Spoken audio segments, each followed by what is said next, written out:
Let's face it, the correct answer to this question is a brick in the foundation of your success.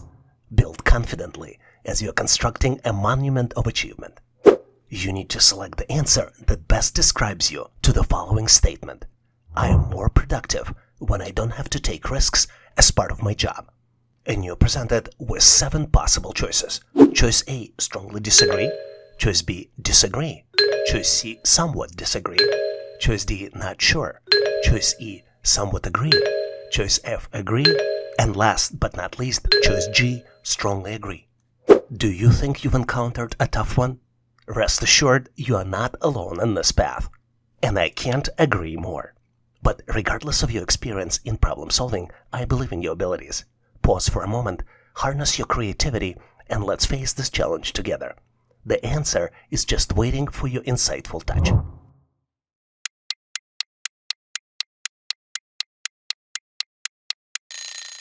Are you prepared with your solution?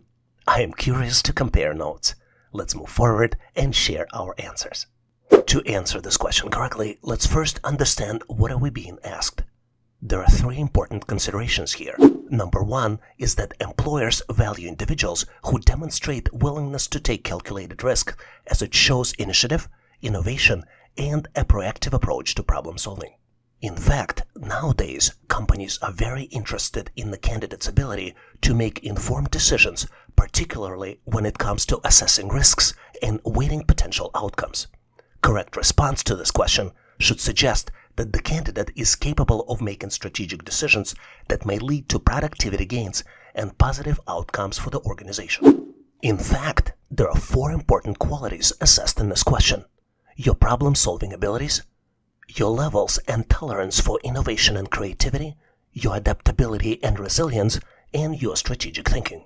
Let's look at each one of those in more details so we better understand how to answer this question correctly. Let's start with problem-solving abilities.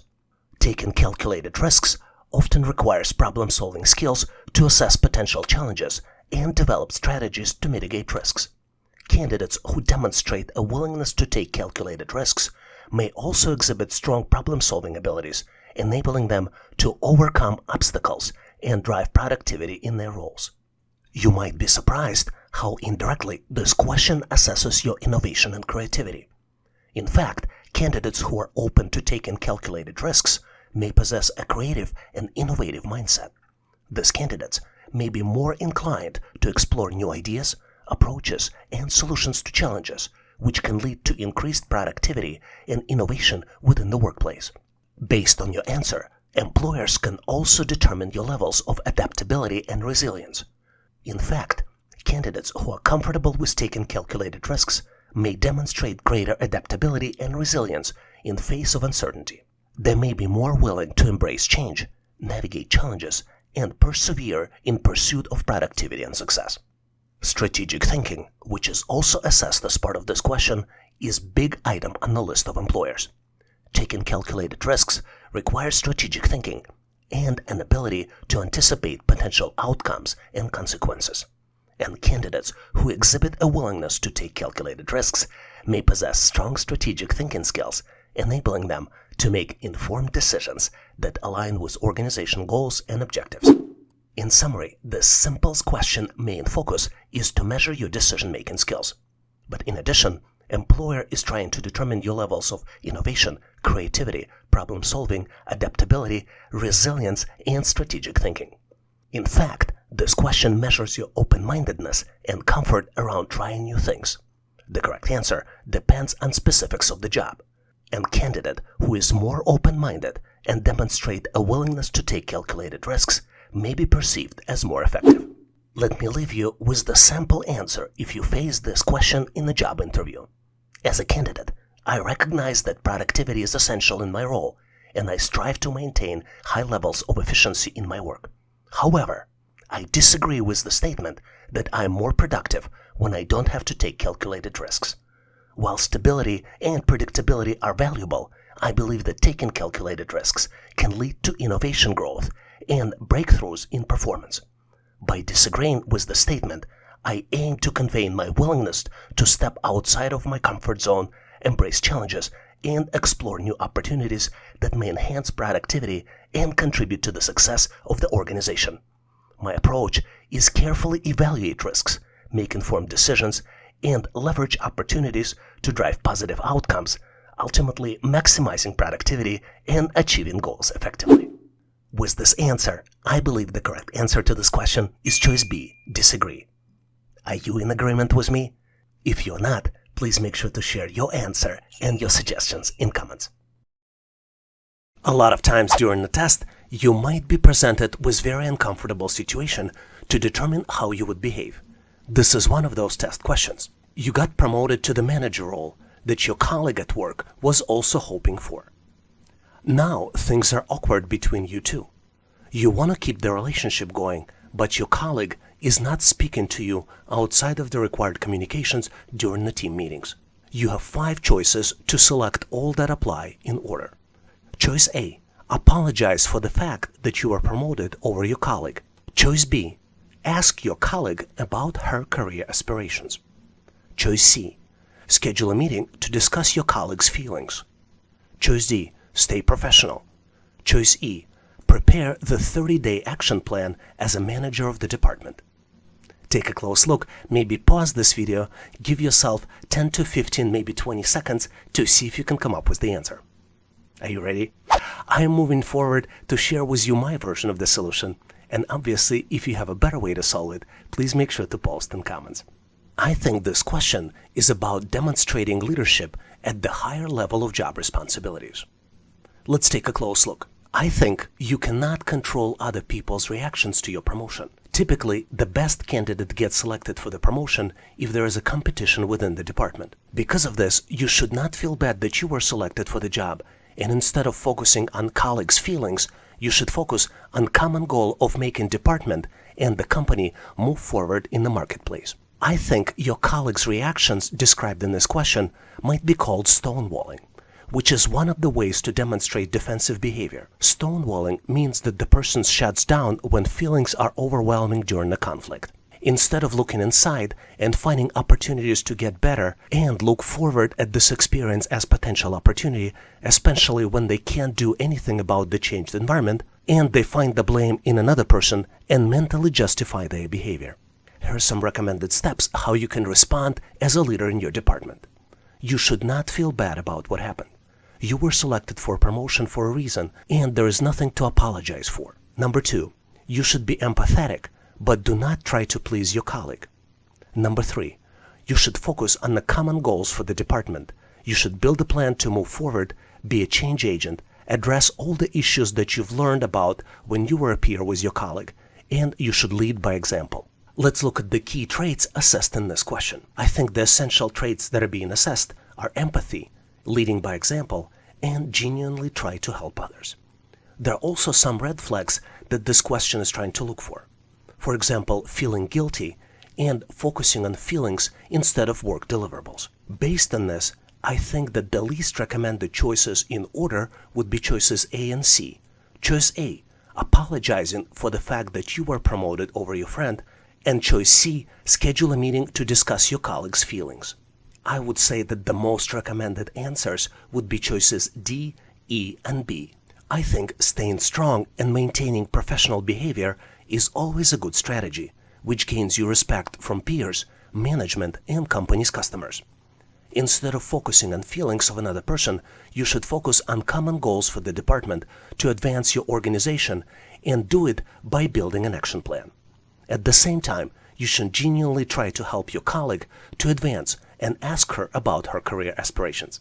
So my recommended choices in order would be choice D, staying professional, choice E, prepare a 30-day action plan as a manager of the department, and last but not least, choice B, ask your colleague about her career aspirations. Do you have a better way to solve it? Please make sure to post your answers and rationale in comments. Here's the very interesting question we frequently see on the test. You recently overheard conversation between 2 people in marketing department about the potential change in the remote work policy, which would require everyone to start coming to the office daily. Currently, you are only required to come into the office 2 times per week. You're very concerned about this potential change since you're taking care of elderly parent living with you. What should you do next? And you need to select all that apply in order. Choice A, immediately schedule a meeting with your manager. Choice B, call HR and confront them about the potential change. Choice C, wait until the next day before taking any actions. Choice D, discuss the issue with your colleague who has connections with the leadership team. And last but not least, choice E, start researching alternative elderly care options. Do you know the answer? Take a close look, maybe pause this video so you can analyze the question and come up with the right choices. Hopefully you've made your selections because I am moving forward on my end to share with you my version of the solution. And obviously, if you have a better way to solve it, please make sure to post in comments. Let me start with the key considerations, an analysis of the facts. Number 1, there has not been an official announcement of the change, and what person overheard from other people are just rumors and speculations of potential changes and should be treated accordingly. I believe there are a few key considerations to help you select the right answer. Number 1 is that speculations and rumors of what might happen are very frequent in the workplace and have negative consequences for everyone. Speculations can create emotionally charged environment and strain trust between colleagues. Work quality is affected, as well as morale drops significantly. A lot of companies also have policies in place to prevent distribution of misinformation. I think the key to answer this question correctly is to demonstrate emotional control and evaluate what happened based on facts. Until official announcement was made, information you overheard may not be accurate. It is possible you overheard preparation for the official announcement, but also it is possible that you might have overheard someone else's speculations and rumors. As a leader in the workplace, you can assess the situation and behave based on facts, setting up an example. So how can you select the right answer for this question? As a leader, you always have an opportunity to evaluate the situation and calibrate your response. Basically, recognize and balance. First of all, you need to evaluate trustworthiness of the sources and if they represent official information. You also need to be able to understand what are available facts. If necessary, you need to gather more information, but without creating anxiety in the workplace. You also always have an opportunity to review alternatives and understand the worst-case scenario. This question also evaluates you on self-controlling your emotions. Because the outcome of the potential change is very important to you, it is very easy to get emotional. But it is unclear if the change is going to take place, since there was no official announcement yet, and it is possible you just overheard rumors and speculations. The best way to approach this situation might be to practice self-control and plan your response instead of reacting emotionally.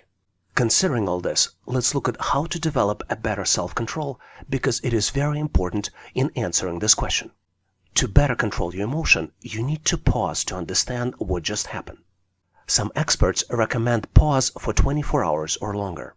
It is also important to focus on the things that you can control.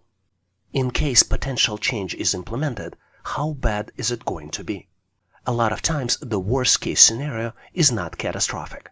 And then the last but not least technique, the one which I like the most, is focusing on the positive aspects of the change. Are there anything positive that might happen after the change is implemented? Can you focus on that? I believe that essential traits tested in this question are emotional self-control, stress management, optimism, and maintaining positive attitude, as well as ability to adapt to changing environments and leading others by personal example. Let's look at each one of these traits in more details.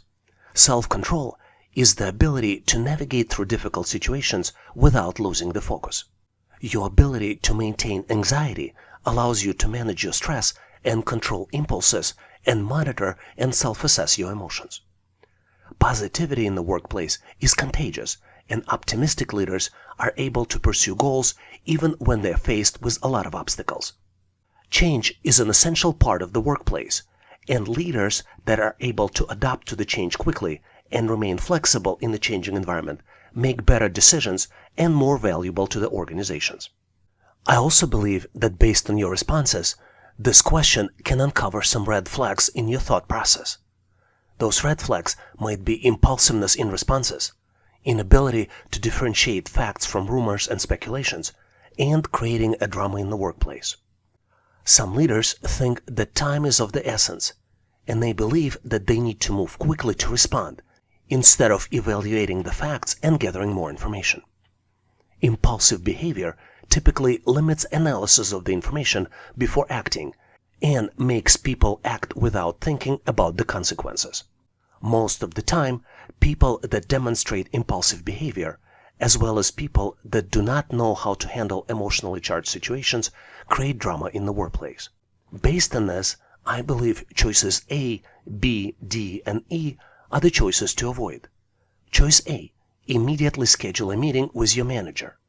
You do not have enough information to schedule a meeting with the manager since there are no facts to discuss. Choice B: call HR to confront them about the potential change. Very similar situation, you might be creating a drama without evaluating the facts. Choice D: discuss the issue with your colleague who has connections with leadership team. Colleague may not know anything about this, and approaching the colleague with this information will just spread the rumors. And last but not least, choice E: start researching alternative elderly care option. Even though this is always a good thing to do to have a backup plan, at this point it's not justified to spend time doing this activity. Companies are looking for leaders with strong emotional self-control that can deal with challenges, maintain focus, and navigate challenging situations. Postponing actions and response until factual information is available is the best choice in a lot of situations. By practicing self-control, you can also create a precedent in the workplace and set a good example for your colleagues. So based on this information, my recommended answer is choice C: wait until the next day before taking any actions. Do you have a different thought process or different choices that you would recommend? Please make sure to post your answers and suggestions in comments. Here's the very interesting question you might frequently see in the recent tests.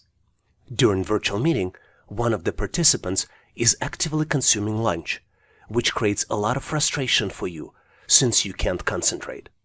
As a team lead, you scheduled the discussion during the lunch hour since this was the only time available, as you need to finalize a design solution for your project. What would you do next? And you have 5 different choices, and you need to select all that apply in order. Choice A: end the meeting as quickly as you can with the reason that you can't concentrate. Choice B: immediately after the meeting, contact the participant who was actively eating and discuss the inappropriate behavior. Choice C: thank everyone for joining the meeting during lunch hour. Choice D: make a humorous comment at yourself for not being able to concentrate. And last but not least, choice E: meditate after the meeting to calm down and practice meditation on how to concentrate better. Not an easy question, would you agree? Give yourself a little bit of time to see if you can come up with this solution. And on my end, I'm going to move forward and share with you my version. And obviously, if you have a better way to solve it, please make sure to post in comments.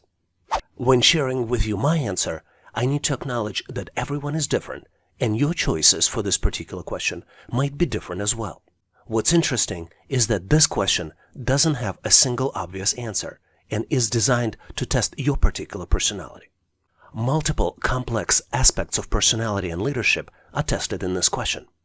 There is no obvious answer, but solution to this challenge might be guided based on a few considerations. As you're probably well aware, virtual team meetings became a reality of corporate work after COVID-19. And even though remote work provides more flexibility to people, for example, it eliminates the commute, some aspects of remote work make it more stressful. For example, reaching alignment on an issue, or resolving a critical problem, or meeting a deadline. Due to the isolation, it is also much easier to experience high level of anxiety, irritability, and reach burnout during the remote work. Companies recognize this trend and train their leaders to respond to remote work challenges. They also test job candidates to make sure they possess necessary traits. To successfully answer this question, I recommend practicing servant leadership and try to understand and appreciate other team members when answering this question. I believe that the key themes tested in this question are sympathy, appreciation, and self-control. Obviously, there are multiple different ways to look at this issue, but in general, candidates for the leadership positions are regularly tested on the sympathy and appreciation skills needed for the position. Conflict in this question is created since team lead scheduled a meeting during the lunch hour. All participants choose to spend lunchtime with the team lead to help him or her to solve the problem and meet the deadline. Team lead in this question has multiple ways to demonstrate appreciation to other team members. For example, team lead can change the mental message about what's happening. Another thing, unless others complaining, team lead can control reactions and emotions. In addition, in the described scene, since meeting is scheduled during the lunch hour, it is expected that the people will consume lunch during this time. And also, leaders are expected to demonstrate sincere appreciation of people joining the meeting during lunch hour to help meet the deadline. People in leadership position can demonstrate better leadership and lead by example.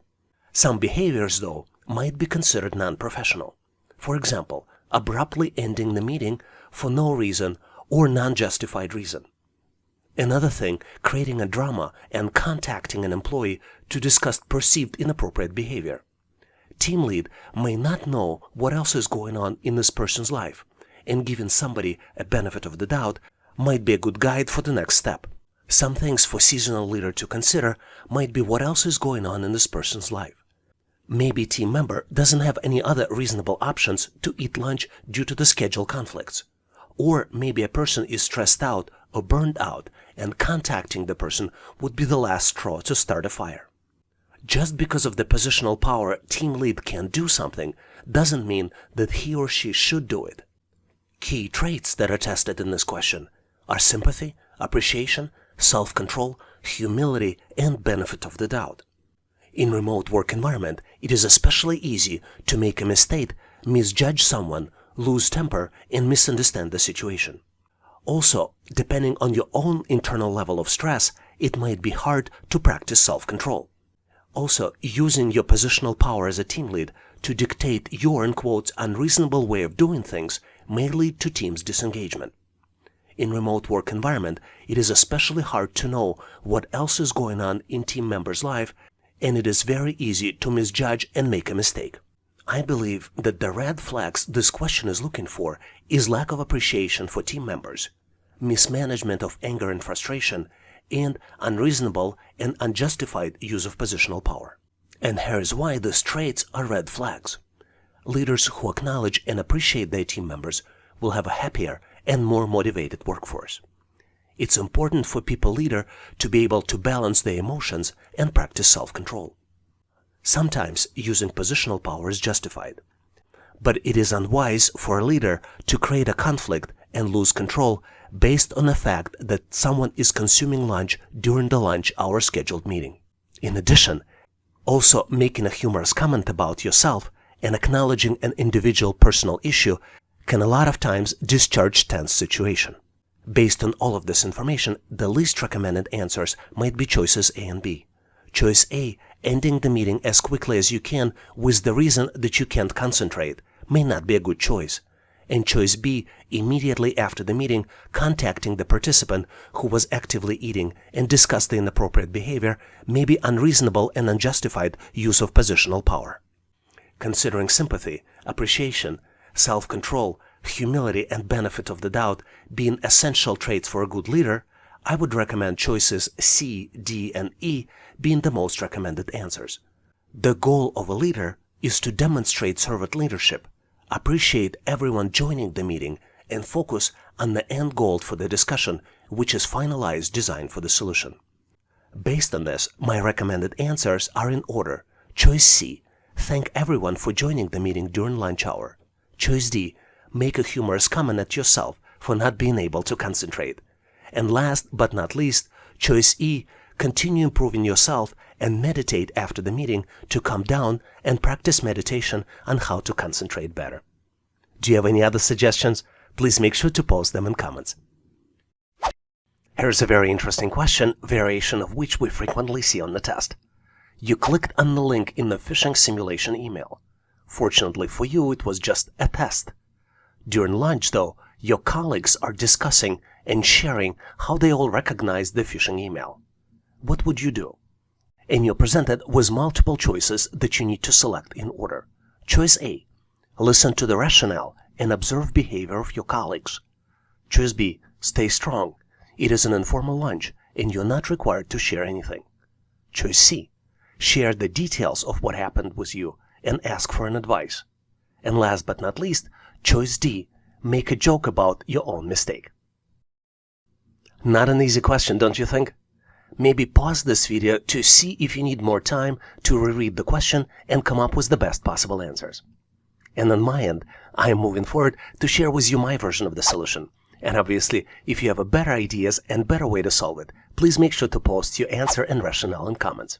I might be wrong, but I believe this question validates how candidate can learn from mistakes by valuing humility and open communication. This question tests on how much you value open communication and how much you value showing humility to share your own weaknesses and mistakes, potentially gaining respect and improving your relationships with others. I think open communication, even when sharing uncomfortable personal experiences and issues, helps to show you as a human, gain better connection with others, and ultimately learn from mistakes more effectively. Here's how this all might be applicable to this particular scenario. During phishing simulations, companies send the realistic phishing email to employees to determine their awareness of cyber attacks. Everyone makes mistakes. The key is to recognize it and learn from the experience to do better next time. You might wonder, why should you value humility and open communication? Let me give you 3 main reasons. First of all, we learn from failures much more than we learn from successes. And from my standpoint, failure is an opportunity to grow and build mental memory, to recognize the mistakes, to change your behavior in the future, and to come back as a stronger and better person. And last but not least is sharing your mistakes with others creates an environment of humility where other people feel safe and comfortable sharing their personal stories, which on its own end helps build strong, well-connected, and high-performing teams. Based on this information, I believe that there are 4 key essential traits that are assessed in this question: humility, authenticity, desire to learn, and open communication. There are also some red flags that this particular question can help pinpoint, and those red flags are selective communication, defensiveness, lack of faith in others, as well as lack of initiative and lack of confidence. Based on this, the least recommended answers are choices A and B. Choice A, listen to the rationale and observe behavior of colleagues, is not going to help you grow, is not going to help you become a better person, even though you might hide your mistake. And choice B, stay strong, it is an informal lunch and you're not required to share anything, is complete misconception of what strong means. You will be viewed as a much stronger person if you find courage and strength to share your mistakes and present yourself as a human being. I would recommend answering this question with the choices D and C. Humility, which represents a willingness to admit the weakness and ask for help, makes a person a more effective leader. Everyone makes mistakes, but if you prioritize open communication, you can demonstrate that you are a human being and you can learn from your own mistakes. Making a joke about your own weakness is almost always safe and helps to create a safe environment for other people to share. So I would recommend you select choice D, make a joke about your own mistake, and choice C, share the details of what happened with you and ask for advice as an answer to this question. Do you have a better solution? Please make sure to share your answer and rationale in comments. Let's look at the tricky question which does not have the obvious answer. You received a rude email which uses non-professional language from your coworker. What should you do? You're presented with multiple choices and you need to select all that apply in order. Choice A, wait for 24 hours before responding. Choice B, reply back with similar tone to show strength. Choice C, read email carefully to ensure you understand the meaning of each sentence. Choice D, delete the email to eliminate trace and avoid conflict. And last but not least, choice E, forward email to HR and copy your manager. Take a close look to see if you can come up with the answer. Did you figure it out? I am moving forward to share with you my version of the solution, and obviously, if you have a better way to solve it, please make sure to post in comments. I believe this question tests your ability to control your emotions. When you're receiving unprofessional email, your anger buttons might be triggered, and you will get into emotionally elevated state. It is important to maintain professional posture, which would allow you to gain self-respect, as well as respect from colleagues, leadership team, and even the sender of the email. Once email is sent, it's impossible to unsend it, and this is the lesson you need to learn for yourself. Because of that, it is typically a good idea to wait before you respond, and use this time to learn more about the original message, try to understand sender's intentions, and also try to calm down yourself. Here are some steps on how you can respond to unprofessionally written email. You give another person benefit of the doubt. Reread the original message, analyze it to make sure there is no misunderstanding. Step number 2. Try to calm down by doing other activities and ideally waiting overnight. This way your emotions will no longer be elevated when you're sending the response. As a step 3, you can try to write multiple versions of the response without sending, compare them, and select the best response. And last but not least, in step 4, you need to try to stick to professional tone and language in your answer. Here are some of the essential traits assessed in this question. You can pinpoint self-control, patience, thoughtfulness, and giving others benefit of the doubt. Some of the red flags this question can also pinpoint is impulsiveness, which means acting without thinking, as well as using of unprofessional language. Based on this, the least recommended answers in order are choices B, D, and E. Choice B would be replying back with similar tone to show strength. In choice D, you would delete the email to eliminate the trace and avoid conflict. And last but not least, choice E, forwarding email to HR and copying your manager. Based on this, the recommended answers in order would be choices C and A. Responding to rude email in professional way helps you practice patience, enhance your customer service skills, and try to gain self-respect as well as respect from others. It is also an opportunity for you to better understand others and grow as a person. Taking accountability and responding yourself to the message also helps you deal with the issues directly and avoid unnecessarily escalations to HR and to your manager. So my recommended answers here are choice C, read email carefully to ensure you understand the meaning of each sentence, and choice A, wait for 24 hours before responding, would be my most recommended answers. Do you have a better way to solve this challenge? Please make sure to post your answers and rationale in comments. Here's an amazing question to test your skills interacting with others. Your colleague asks you to help respond with the customer inquiry and indicated that this is an urgent and time-sensitive issue.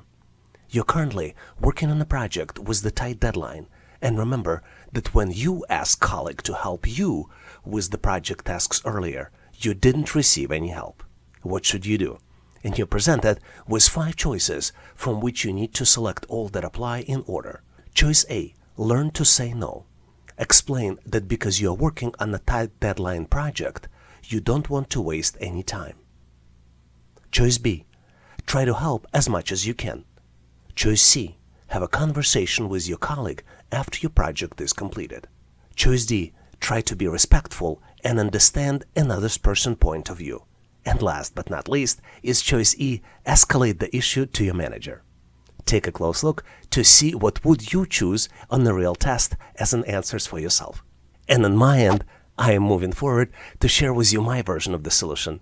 And obviously, if you have a better way to solve it, please make sure to post your answer and rationale in comments. I believe that this question is about creating a positive environment at work. And this is more than anything an opportunity question. And the main reason is because there is no workplace rule which regulates this situation. So there is no single right or wrong answer, and you act voluntarily in this situation. But if you're intentional about creating positive work environment, there is no better way to do it than by building a good relationship with your colleagues. Here's the thought process. You spend a large time of your workday with your colleagues at work, and having great relationship in the workplace helps create a lot of positive energy and goodwill. One of the best ways to create friendships and goodwill at work is by helping others to solve their problems, sometimes without expecting anything in return. I would recommend 5 ways to create positive work environment. Number 1, lead by example and sincerely try to help others at work.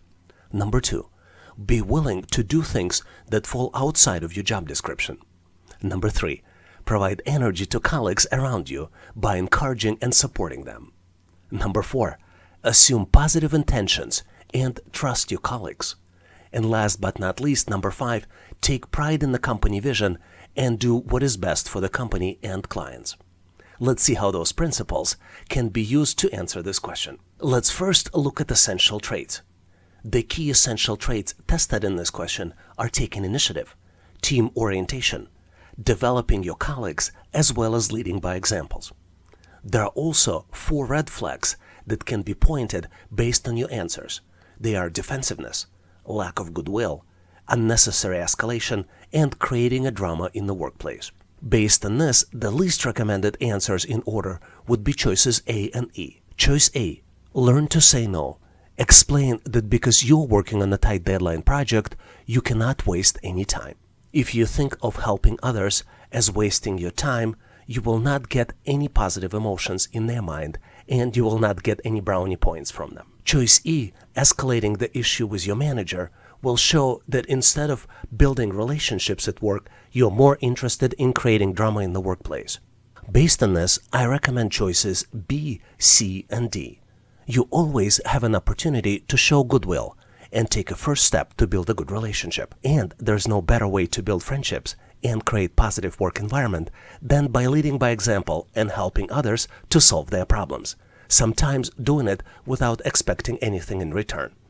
At the same time, you don't want to be burned out, and it is always helpful to have a conversation few days after completing the tasks to learn more about your colleagues' work style and to better understand their position.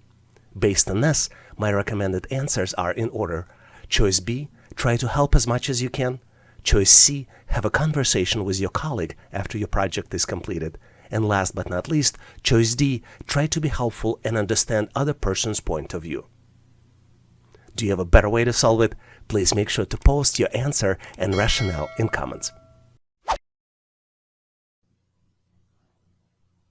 Here's the very unusual question we ran across on a recent test. Sunita has recently joined the team, and she is a vegetarian. Very frequently, you observe that during team lunches, Sunita feels very uncomfortable around Kevin when Kevin discusses his recent hunting trips in great level of details. What should you do? You need to select all that apply in order. Choice A, do nothing. There is no issue, and even if there is, it should be resolved between Sunita and Kevin. Choice B, you should support Sunita by mentioning to her that it is totally normal since Kevin worked for a company for a long time and always shares his hunting stories. Choice C, you should informally mention to Kevin about Sunita's reactions next time you meet with him one-on-one. And last but not least is choice D, you should escalate the issue with your manager. Do you know what you would choose if you're presented with such a test? Give yourself a little bit of time, maybe 15 to 20 seconds, to see if you can come up with the solution. On my end, I am moving forward to share with you my version of the answer. And obviously, if you have a better way to solve it, please make sure to post in comments. What is interesting about this question is that it's not about Sunita and Kevin, but rather this is the question about you and how you would behave in this particular situation. Another important factor is that there is no legal or professional requirement on how to behave in this particular situation, because you always have a choices. But this question is designed to analyze your values, and depending upon your values and moral beliefs, you can either play a role of bystander or take actions and try to help. Let's look at the key considerations on how to approach this question. The key questions I would ask is, what would caring leader do in this particular situation? Would leader just observe the issue on the sidelines? Or would the leader take actions and try to interact with the team members to create more positive, safe, friendly, and sympathetic work environment? To create a healthy and productive workplace, it is extremely important to create a community at work. A modern view of the effective work environment highlights creation of the community at the workplace. Creation of the community invites deeper level of belongings for the members and helps improve the engagement, improve commitment, and productivity in the workplace. Let's look at the 5 key elements on how you can create a community at the workplace. Number 1, you should focus on developing the culture of inclusion. You also should understand and appreciate the diversity and try to engage different people with different viewpoints into your team. You should also strengthen team bonds, promote team building, and one of the good ways to do it is complete joint activities together. For example, you can eat lunch, socialize at work and or after work, and do other joint activities. What's important to understand is that diversity and inclusion is more than just a policy at the workplace. The population is rapidly changing, and people employed in the organization are changing with this. The population of people employed in organizations is changing, and people with different backgrounds enter the workforce. The key benefit of having diversity and inclusion is that equitable employees outpace their competitors by respecting unique needs and variety of perspectives of all team members. The benefits of diversity and inclusion can be summarized by higher productivity at work, increased employee engagement and trust, new perspectives and innovation, better decision-making inside and outside of the organization, and stronger business results and profits. Understanding all of these aspects help us understand the traits tested on this test. The essential traits are doing the right thing and taking action as a leader, understanding cultural differences, as well as sincere appreciation of the diversity. Let's analyze key choices and considerations when answering the question. You're presented with the choice to be a bystander and do nothing, but you also can do a right thing as a leader even though it might be uncomfortable. You can also try to maintain the status quo and just calm down Sunita by telling her that it is okay since it always was like that. You can also behave as a true leader and show true appreciation of diversity and inclusion benefits. You can take uncomfortable step and grow as a leader yourself, which would help attract and keep the pipeline of talented team members into the organization. So what are the red flags that this question helps to uncover? Number 1 is it helps uncover people that try to maintain status quo versus being a change agent. It also helps detect people that are uncomfortable in promoting the change. You can also detect people that are being afraid of conflict that is required for the change. And also you can eliminate people that have lack of understanding of diversity and inclusion principles. Let's look at considerations for the internal compass of the person answering the question. It is almost effortless to take the easy route and behave in politically correct way, but you can also take a lead and do the right thing. The true leader always goes with what heart is telling her and him and does the right thing. In addition, by mentioning to Sunita that she should get used to it because it is always the way it was, you will not be able to comfort her, since she most likely will continue to be uncomfortable. Leaders often play a role of the change agent in the organization and are not afraid of the conflict that might be required for a change. Based on this analysis, I think the choices to avoid are choices A, B, and D. Choice A, do nothing. There is no issue, and even if there is, it should be resolved between Sunita and Kevin. Choice B, you should support Sunita and mention to her that it is totally normal since Kevin worked for a company for a long time and always shared his stories. And last but not least choice to avoid is choice D. You should escalate the issue with your manager. I know you might disagree, but I am of the opinion that there is nothing here in this situation that might require manager engagement. Based on this analysis, I think that the recommended answer here is choice C. The goal of every organization is to create a safe, positive, and caring work environment where team members feel comfortable, enjoy working together, and have opportunity to reach their full potential. Some issues can't be solved through organizational policies or escalations to the managers, but rather these issues require a help from true leaders who understand cultural differences, appreciate diversity, and are not afraid to speak up and share their opinion. Based on this, I think the recommended answer here is choice C. You should informally mention to Kevin about Sunita's reaction next time you meet with Kevin one-on-one. The assumption here is that Kevin will recognize the discomfort he is causing to Sunita and will stop sharing the stories when Sunita is present. Do you have any other suggestions on how to answer this question? Please make sure to post them in comments. Here's an interesting question you frequently see on the test. Manager called you into her office and shared with you the complaint she received about you browsing non-business related sites in the workplace.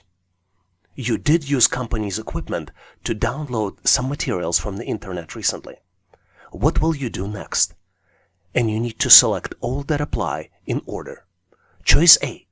I would ask manager to provide evidence and learn more about who filed the complaint. Choice B. I will explain what I did and what I was looking for. Choice C.